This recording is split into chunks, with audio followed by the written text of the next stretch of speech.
우리는 또 한 주간도 열심히 살아오셨습니다.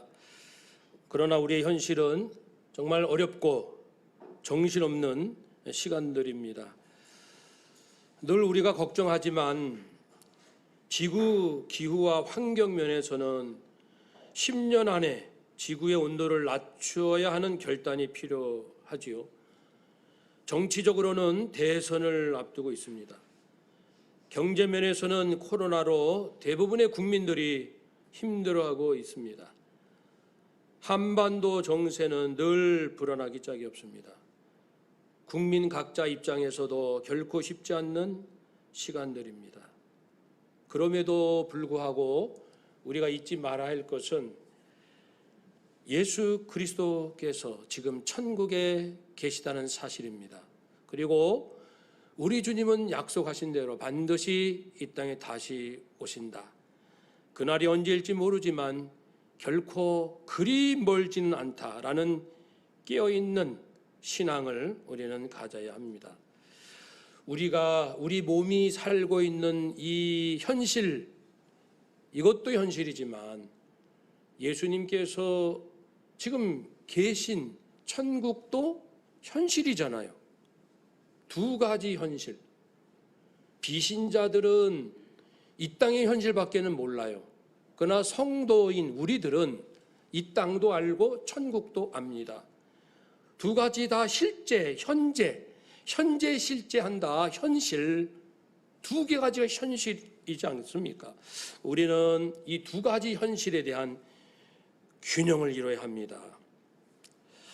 오늘은 특별히 예수님께서 영원 전부터 계신 분이고 영원히 계시는 분이시다라는 부분을 다시 한번 확인하면서 예수님을 믿는 우리들은 어떻게 살 것인가, 예수님을 닮는다는 것은 어떤 의미일까를 영혼성에 입각해서 살피고자 합니다.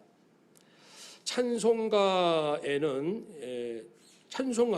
전체 645장으로 되어 있습니다.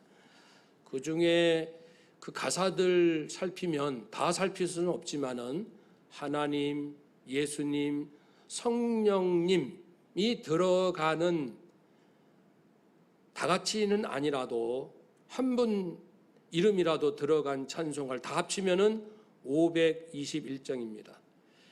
사랑, 은혜, 자비, 이 사랑과 관련된 가사가 들어간 찬송가는 거의 500장입니다. 생명, 구원, 영생, 이 생명과 관계된 단어가 담긴 찬송가는 거의 300장에 이르고요.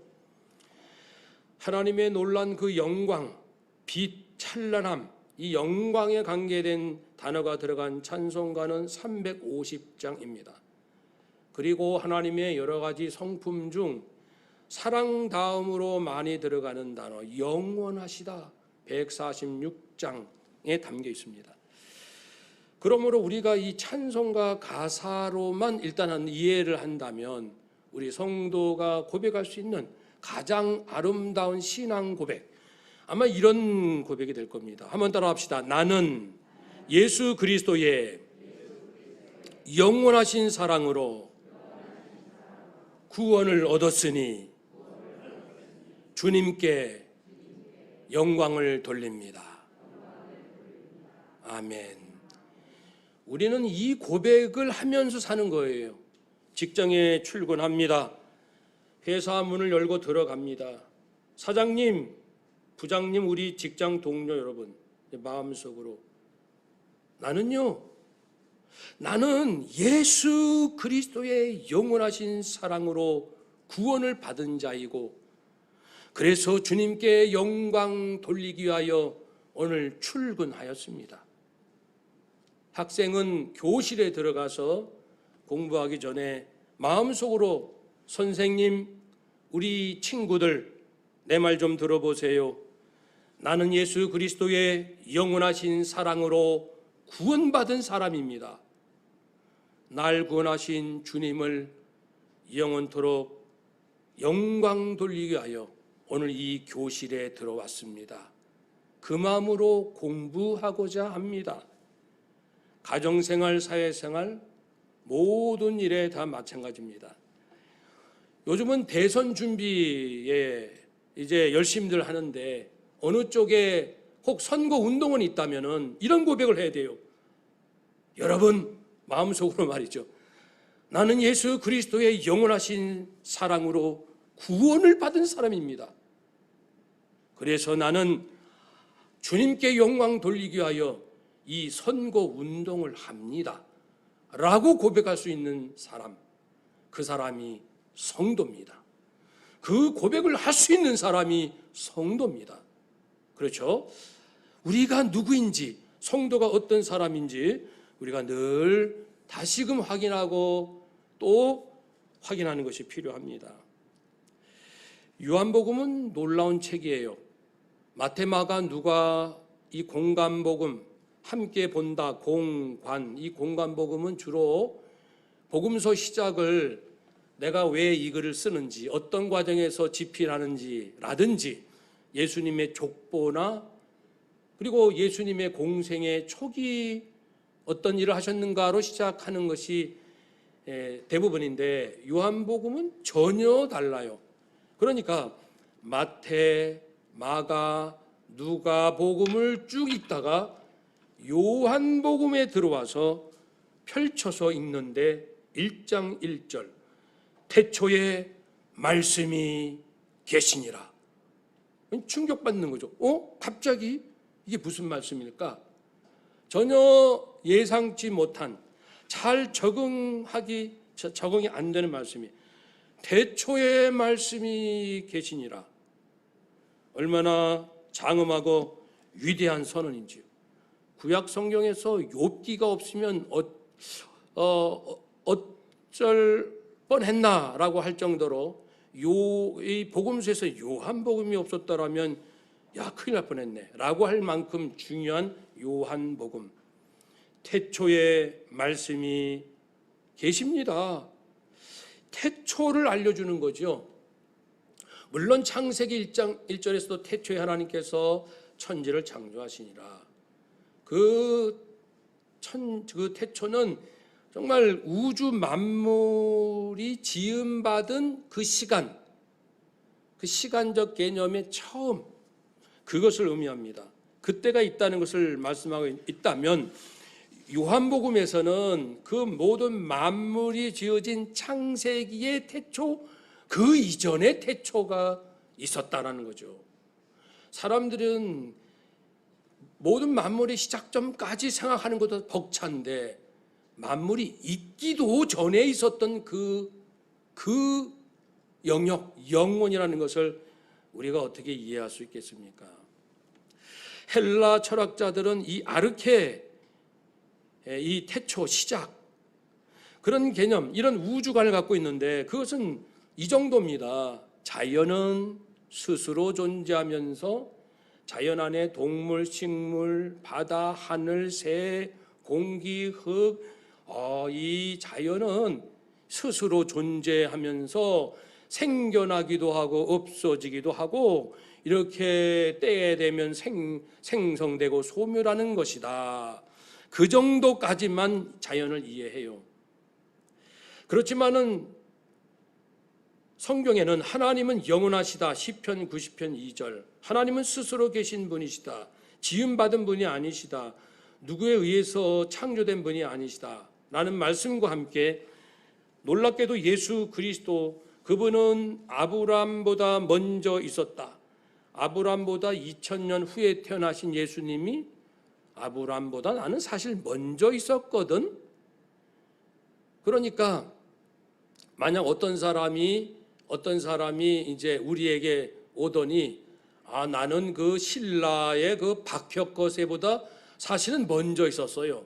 지금 내가 대한민국에 살지만 말이죠. 이런 말 하면은 굉장히 놀랍기도 하고 받아들이기 힘들 거예요. 예수님 말씀하셨습니다. 나는 아브라함보다 먼저 있었다. 창세 전에 아버지 하나님과 함께 영광을 나누었다. 거듭하여 말씀하시기를 나는 하늘에서 왔다. 땅에 속한 자가 아니다. 비록 어머니 마리아의 태에서 낳았지만 나라는 존재, 예수님이라는 그 존재는 하늘에서 내가 온 자다라는 말씀을 여러 번 말씀하셨습니다. 아, 태초가 있구나. 우리는 이 모든 만물의 창조의 근원, 시작, 빅뱅 정도까지 이해하면서 그걸 이해하려고 이렇게 애를 쓰는데, 요한은 여러분들이 그렇게 알고 싶은 만물의 시작, 그 이전 모든 것을 지으신 창조주가 계신 그 영역이 있답니다. 그 태초, 그 시간이 있다는 것을, 그 세계가 있다는 것을. 그러니 누가 알겠습니까? 그런데 그 태초에 말씀이 계시니라, 영원 전부터 말씀이 계시니라. 말씀하면 유대인들은 하나님께서 빛이 있으라 하시며 빛이 있었고, 무엇이 있으라 하면 무엇이 있었고, 창세기 1장에서 10번이나 있으라 있었고 거봐, 하나님이 말씀하시면 다 되는 거야. 많은 기적을 경험하면서 하나님의 말씀하면은 능력, 이렇게 바로 이해가 돼요. 유대인들은. 헬라인들은 로고스, 말씀? 로고스라 하면은 아까 말씀드린 이 자연이 있는데, 자연은 스스로 이렇게 존재하는데 이게 무의미한 것은 아닐 거고, 뭔가 위가 있고 아래가 있고 동이 있고 서가 있고 밤이 있고 낮이 있고 뭔가 의미가 있을 것이다. 그리고 이 모든 것은 질서와 조화 가운데 지금 움직이고 있을 거다. 그리고 뭔가에 의해서 이 자연이 유지되고 있을 거다. 그게 뭘까? 그것을 우리가 로고스라 부르자라고 한 것이죠. 의미와 질서와 조화 유지하게 하는 그 힘, 그걸 로고스라고 부르자. 그런데 이 유대인들의 그 말씀하면 능력, 그리고 헬라인들이 그 로고스 하면 그렇게 생각했던 것, 양쪽을 다 통달한 학자가 있습니다. 유대인 철학자 필로입니다. 필로는 헬라 사상 중 특별히 플라톤의 전공자입니다. 플라톤 철학, 유대 성경 모두를 알고서 로고스를 나름대로 이렇게 정리했습니다. 로고스란 하나님의 창조의 능력이 다 모인 그 총화, 다 모인 어떤 거다. 이 세상을 질서 있게 다스리는 존재라 할 수 있다. 하나님과 이 세상의 중재 역할을 하는 그 누구시다. 대변자 또는 제사장, 어쨌든 좋은데 그런 존재다 라고 얘기했죠. 그런데 오늘 복음, 요한복음을 기록한 요한은 그것으로는 예수 그리스도를 다 설명할 수가 없답니다. 여러분들이 익숙히 알고 있는 로고스, 이 단어를 내가 쓰기는 씁니다마는 예수 그리스도가 로고스이신데, 유대인들이 이해하고 헬라인들이 이해하고 필로라는 철학자가 잘 정리한 것 그 이상의 분이세요. 누가요? 예수님께서. 그러면 몇 마디 좀 더 붙여야죠. 한마디로 안 되니까 말씀합니다. 이 말씀이 하나님과 함께 계셨습니다. 하나님과 함께 계셨습니다. 그분입니다. 그분이 로고스, 어떤 분이 계셔요. 그런데 그분이 하나님과 함께, 하나님은 여호와 하나님, 이스라엘 사람들이 잘 알고 있는 여호와 하나님이시죠. 그분과 영원 전부터 함께 계셨다는 겁니다. 그냥 하나님과 이 로고스 예수 그리스도가 옆에 같이 있었구나, 그런 개념, 그런 조용하고 정적이고 같은 공간 안에 있었다, 그런 개념이 아니고 동적으로 함께 나누었다. 인격적으로 얼굴도 보면서 대화도 나누면서 그리고 서로 마주 대하는 이런 관계로 함께 계셨다. 아까 말씀드린 대로 요한복음 17장 5절처럼 내가 창세전에 아버지와 함께 영광을 가졌다라고 하는 그 내용이지요. 그러니까 이 로고스라는 분이 계셔요. 그분이 하나님과 함께 마음도 나누고 대화도 하시고 눈빛도 나누시고 생각도 나누시고 한마음이 되신 그러한 나눔이 있었답니다. 그러면 또 한 말씀 더 하면 이 로고스 말씀 예수 그리스도는 사실 곧 하나님이십니다. 아버지 하나님만 하나님이 아니시고 이 아들 예수 그리스도도 성자 하나님, 하나님의 그대로의 신분과 성품을 지니신 분입니다. 라는 것을 여기서 간단하게 말씀했지만은 요한복음 그 계속 흘러가면서 예수님이 하나님이시라는 것을, 사실 이게 제일 충격적인 이야기죠. 그래서 방금 이 세 말씀 드렸죠. 이 세 가지를 기독론, 우리가 예수님을 영어로 Jesus Christ, 예수님에 대한 신학적인 연구, 기독이 한자로 그리스도를 기독이라고 하잖아요. 한자로 하면 기독, 그리스도. 그래, 크리스톨로지, 기독론, 예수님에 관한 모든 지식을 집대성한 그 학문을 조직신학 안에서 크리스톨로지, 기독론이라고 하는데, 기독론 안에서 제일 중요한 게 뭡니까? 예수 그리스도는 영원전부터 계셨다는 겁니다. 그분은 아버지 하나님과 함께 사귐과 나눔을 가지셨다. 예수 그리스도는 곧 성자 하나님이시다. 그게 가장 중요하잖아요. 그리고 그분이 우리를 위하여 죗값을 치르셨다, 죽으셨다. 예수님께서 하나님 되셨다라는 의미가, 예수님의 말씀은 하나님 말씀, 예수님의 성품은 하나님의 성품.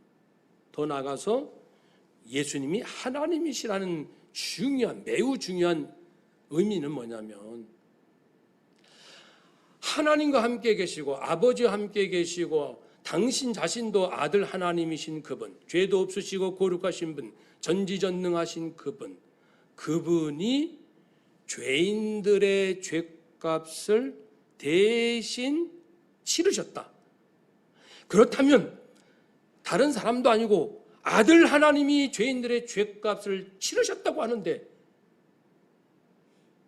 이 죄삼은 단번에 완전히 영원히 치러하셨다, 용서하셨다라는 의미입니다. 히브리서에 잘 나오죠. 그래서 예수님은 본래 하나님이십니다. 인간으로 오셨습니다.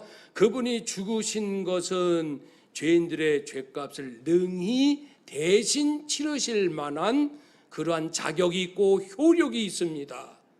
아버지 하나님이 인정하셨습니다. 내 아들이 죽으면 인정하마. 내 아들 하나님이 인간에 대하여 죄인들의 죄값을 대신 받아 죽는다면 죄인들의 죄값이 치러진 것으로 인정하겠다는 겁니다. 하나님의 그 인정하심은 예수님이 인간이기 때문이 아니고 예수님이 성자 하나님이시기 때문에. 그런데 그분이 저주받아요. 내 아들 하나님이 저주를 받을 때 죄인들의 죄값을 치른 것으로 인정하겠다. 그 외에 다른 것으로는 하나님 앞에 멀쩡히 있는 죄가 사라진다 할 수 없다는 말씀이죠. 그만큼요, 아니 인간이 지은 죄가 얼마나 지독했으면 성자 하나님, 아버지 하나님의 아들 하나님께서 죄가 없으신 그분이 저주를 받아 형벌을 받아 죽으셔야만 했던가, 그래야만 인간의 죄가 용서받을 수 있는가 할 만큼 인간은 하나님 앞에 감히 설 수 없는 죄인 중에 죄인이요, 흉악한 자요, 하나님의 영원한 진노 아래 있는 자요, 마귀의 자식이라고 로마서에서 말씀합니다. 우리가 누구인지, 우리의 정체, 본래 정체를 우리는 잘 알아야 합니다. 그래서 이제 로고스, 말씀, 진리, 예수 그리스도, 그분이 하나님이시라. 그가 태초에 하나님과 함께 계셨습니다. 이거는 반복이죠. 1절에 이미 나왔습니다. 왜 이렇게 반복을 할까요? 그것은 유대인들은 반복하는 걸 좋아해요. 전에도 나눴지만 유대인 자녀 교육의 핵심, 그것은 뭡니까? 한번 따라서 해봅시다. 어려서부터, 가정에서부터 중요한 것을 반복시킨다. 네 가지입니다. 이걸 확실히 합니다. 유대인들은 어려서부터. 나이 들어서 사람 만들려고 하면 늦어요. 어려서부터. 어릴수록 중요하지요. 효과가 있지요. 어려서부터. 근데 어린아이들은 그 어린 시절 가정에서 보내잖아요. 대부분 가정에서부터. 그러니까 오늘날은 어린이집 유치원도 보냅니다마는 그것이 유치원 어린이집이 가정이라는 전제하에 보내는 겁니다. 사실은 유대인들은. 그러니까 가정에서부터 중요한 것을 알아야 할 것이 얼마나 많아요. 그러나 잊어서는 안 될 것, 잊으면 나중에 후회할 것. 야, 내가 책을 그렇게 많이 읽었는데 지금 보니까 요 책은 안 읽어도 됐는데 그 대신 이거를 읽었어야 되는데 그런 게 있을 수 있잖아요. 중요한 것, 중요한 지식, 몰라도 되고 안 읽어도 되는 책 분별해서 골라내고 이걸 놓치면 안 되는 것, 그런 것만 유대인들은 어려서부터 인생에 대하여 구체적으로 하나님에 대하여 우리가 늘 고백하듯이 그 사람의 마음을 어떻게 다룰 것인가, 건강을 어떻게 할 것인가, 일이 무엇인가, 사람은 누구고 물질은 무엇이고 시간은 무엇이며 재능하고 우리 작년에 기도하셨죠. 하나님이 우리에게 주신 재능, 장점이 있다는 거예요. 재능은 무엇이며 지식은 무엇이며 습관이 무엇인지 그것을 아주 주옥 같은 것을 어릴 때부터 자녀들에게 가르쳐 주는데 무엇을 통해서? 탈무드를 통해서. 탈무드를 읽으면 지금 어른 된 우리들도 야, 내가 요거 좀 미리 알았더라면 지혜롭게 살 수 있었을 텐데 라고 싶은 것이 탈무드에 많이 있습니다. 그러니까 유대인 아이들은 어려서부터 그 오랜 세월 누적된 그 압축된 그 정수 같은 지혜를 아주 쏙쏙 부모들이 집어 넣어주는 거예요. 율법과 함께 탈무드를. 그러니까 유대인들이 똑똑한 거예요. 그러니까 세상의 본질을 꿰뚫는 거예요. 쓸데없는 일은 가능 안 하는 거예요. 중요한 건 놓치지 않는 거죠. 사랑하는 여러분, 어쨌든요, 그래서 반복을 그렇게 해요. 중요한 것은 수없이 반복해요. 그래서 유대 그 구약 성경에도 반복된 표현, 시편도 보세요. 아까 분명히 1절에서 고백했는데 마지막에 또 반복하고 그런 것도 많이 있죠. 전설에 의하면 요한복음을 쓴 사도 요한, 예수님이 가장 사랑하셨다고 할 수 있는 이 사도 요한이 이제 예수님은 승천하시고 자신은 이제 남아서 대략 한 60년 정도를 예수님의 어머니 마리아를 모시고 살았습니다. 교회사 연구에 의하면은. 그러니까 베드로나 사도 바울이 순교한 뒤로부터도 한 30년간을 계속 에베소에서 마리아를 모시고 살았어요. 그러니까 그동안 우리 그 요한은 예수님의 어머니로부터 제자들로부터 예수님부터 직접 듣지 못한 이야기까지 많이 들었을 겁니다. 육신의 어머니 마리아는 그 성령으로 잉태된 그런 경험을 본인이 했고 천사의 가브리엘 이야기도 들었고 분명히 그것뿐 성경에는 간단히 몇 가지지만 그 예수님 공생의 30년 했잖아요. 30살에 그 전에 가족에서 함께 지내는 거예요. 매일같이 아들 예수하고 엄마는 같이 지내면서 아들 예수로부터 불쑥불쑥 아들 예수가 12세 예루살렘 성전에 가서 한 것처럼 내가 아버지 집에 있어야 당연한 거 아닙니까? 라고 하는 것처럼 30년 동안 얼마나 많이 어머니에게 정말 세상 사람들은 알아듣지 못할 자신에 대하여 예수 자신에 대하여 신비로운 내용들을 알려주셨을 겁니다. 이 사도 요한이 많이 들었을 거예요. 그래서 요한복음, 사도 요한이 기록한 요한복음은 마태, 마가, 누가와 차원이 달라요. 거기에 기록되지 않는 내용이 대부분이에요. 그런데 이 사도 요한이 이제 늙었습니다. 무척 늙어서 그러나 말씀을 증거하기 위해 강단에 오르기 힘드니까 의자에 앉으면 제자들이 의자채 올려드립니다. 올려드리면 이 요한은 그 제자들에게 말합니다. 나의 어린 아들들아, 제자들이죠. 너희는 서로 사랑하라. 한번 따라서 합시다. 너희는 서로 사랑하라. 이 말씀만 반복해서 했다는 거예요. 강단에 올려 드릴 때마다 너희는 서로 사랑해야 돼. 서로 사랑해라. 예수님 표현대로 하면 뭡니까? 주께서 너희를 사랑한 것처럼 너희도 서로 사랑해야 돼. 주님 사랑으로 서로 사랑하세요. 십자가 사랑으로 서로 사랑하여 하세요. 가정에서도 일터에서도 어디에서든지 십자가 사랑으로만 사랑하세요. 너희들은 서로 사랑해야 돼. 수도 없이 30년 계산해 봅시다. 얼마나 많은 일을 그 횟수의 반복을 했겠습니까? 이처럼 반복을 한다는 것이죠. 그 다음에 3절입니다. 만물이 그로 말미암아 모든 지어진 창조물이 예수로 말미암아 지어진 바 되었습니다. 예수님은 창조주십니다. 지은 것 하나도 그가 없이는, 예수 없이는 된 것이 없습니다. 앞부분은 긍정이요 뒤에는 부정적 표현이지 강조하기 위해서 다양하게 하잖아요. 그래서 결국 예수님께서 모든 걸 지으셨다라는 것을 말씀합니다. 이것도 충격이죠. 아니 그 33살 그 예수님, 그분이 부활 승천하셨는데 본래 하나님이시고 그분이 만물을 아버지 하나님과 함께 창조하셨다. 이 선언, 위대한 선언, 장엄한 선언, 깜짝 놀랄, 믿을 이 인간의 이성으로는 절대 믿을 수 없는 내용. 그러니까 신앙은요, 기독교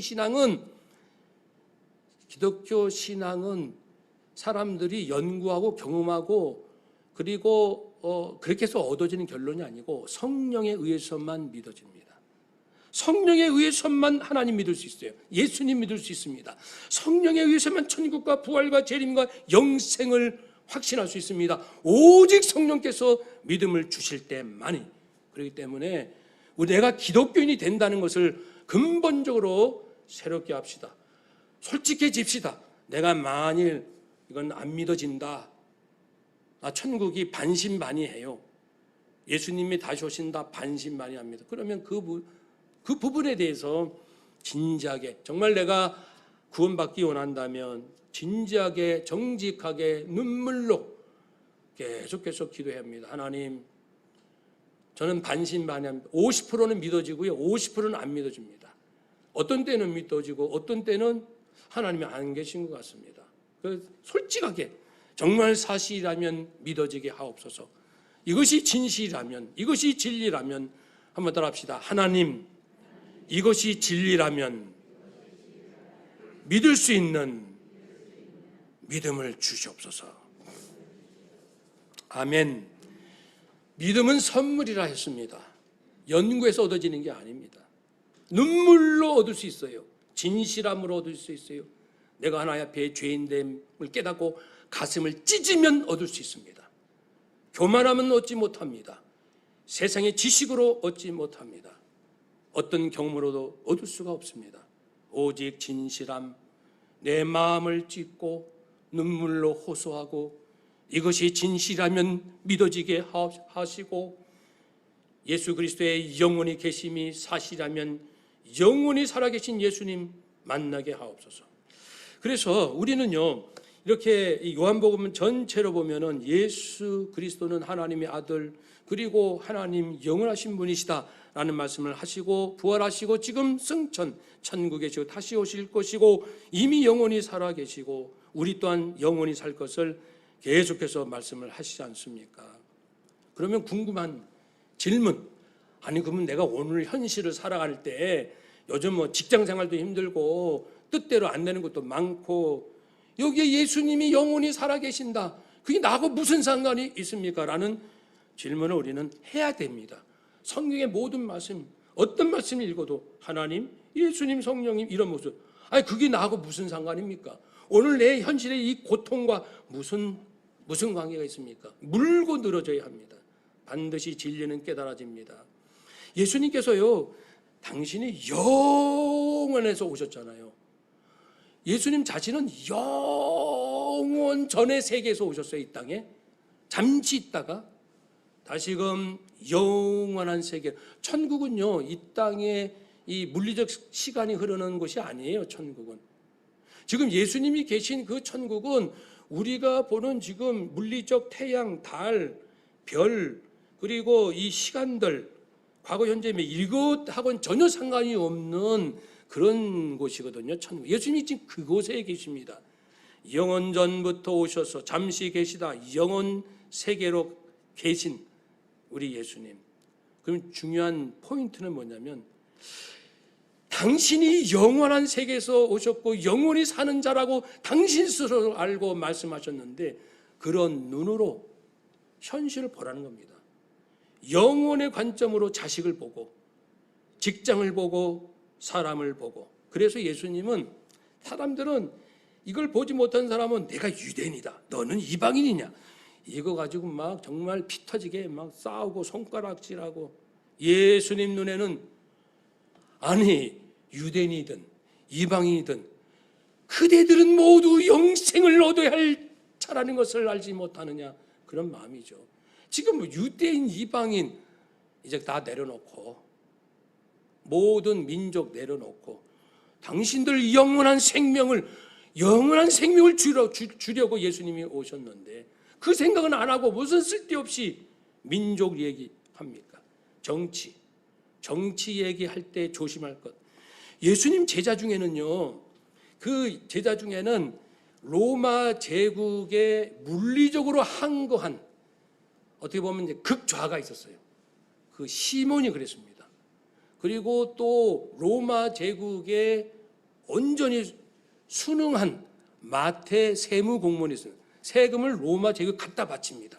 극과 극, 정치색으로 극과 극인 이 두 사람을 예수님 모두 자기 자신의 제자로 품으셨어요. 근데 우리 보세요. 우리는 예수 믿는다 하면서 목사들도 정치 너는 당신은 좌냐 우냐, 아니 그걸 왜 묻습니까? 신앙의 양심에 따라 좌든 우든 내버려 두세요.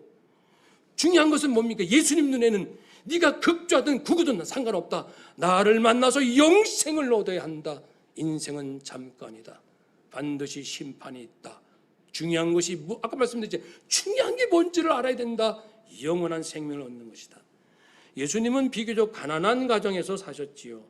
그 제자들과의 삶도 마찬가지입니다. 그렇게 넉넉한 공동체는 아니었어요. 제자들과 함께 안식일 밀바사에 지날 때 제자들이 이삭을 잘라 손으로 비벼 먹은 상황 등등을 볼 때 그렇게 경제적으로 넉넉한 그 선교 공동체는 아니었습니다. 그렇지만 필요하면 5병이요 필요하면 7병의 기적을 통해서 얼마든지 배고픈 자를 먹이실 수 있었던 예수님이십니다. 당장 내 수정이 없어도 예수님 자신이 능력이거든요. 예수님 자신이 창조주시고 만물의 주인이시고, 물론 우리가 전능하지 않잖아요. 근데 전능하시고 만물의 주인이신 예수님이 나의 주님이십니다. 그게 중요하죠. 한번 더 합시다. 예수님이 나의 주인이십니다.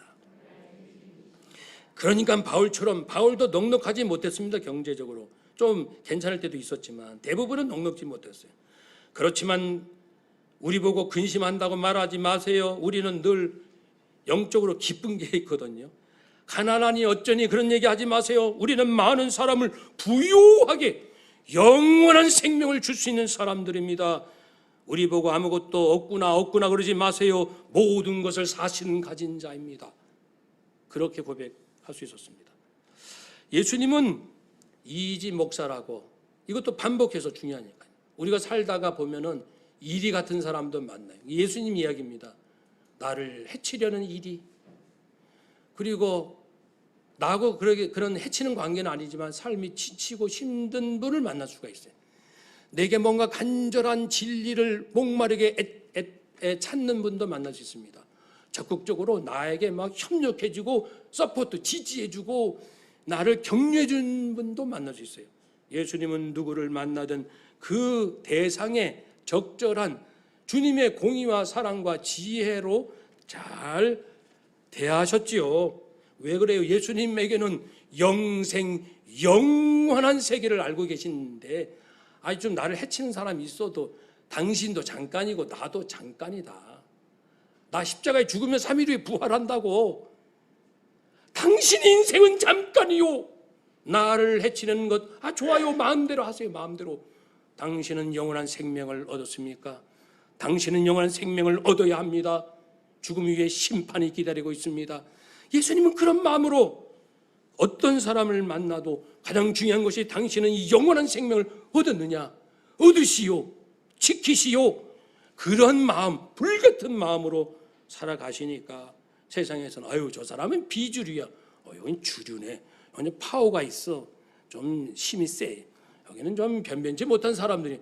예수님 눈에는 그게 아무런 중요한 아니 당신 힘 세면 뭐해?